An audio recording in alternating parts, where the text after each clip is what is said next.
তোমার জন্য কি আজকে রান্না করা হয়েছে জানো? গরুর মাংস। এই নাও খাও। সম্প্রতি সামাজিক যোগাযোগ মাধ্যম ফেসবুকে সাংবাদিক ও উপস্থাপক দীপ্তি চৌধুরী তার পাখি টুকিকে নিয়ে একটি ভিডিও প্রকাশ করেছে।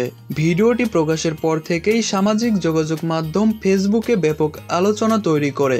ভিডিওটিতে দেখা যায় উপস্থাপক দীপ্তি চৌধুরী তার পাখি টুকিকে গরুর মাংস খাওয়ানোর চেষ্টা করেছেন। তবে আশ্চর্যের বিষয় হলো পাখিটি গরুর মাংস খাচ্ছিল না, বারবার তার দিক থেকে মুখ ফিরিয়ে নিচ্ছে।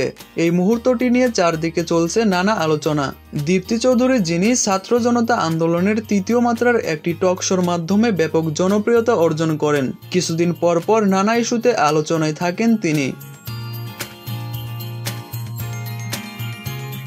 এবার এই ভিডিওটি প্রকাশের মাধ্যমে আবারও মিডিয়ার শিরোনামে আসেন তিনি।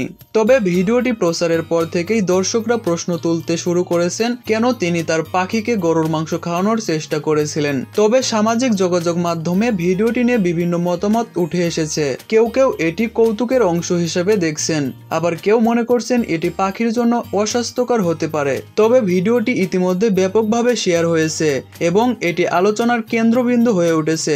দীপ্তি চৌধুরী একজন সাংবাদিক, উপস্থাপক এবং ছাত্র জনতার আন্দোলনের সক্রিয় সদস্য। তিনি জনপ্রিয় টক শো তৃতীয় মাত্রা এর মাধ্যমে বিশেষভাবে পরিচিতি অর্জন করেছেন। সো ভিউয়ার্স, দীপ্তি চৌধুরীর এই ভাইরাল ভিডিও নিয়ে আপনার কি মতামত তা অবশ্যই কমেন্ট করে জানাবেন।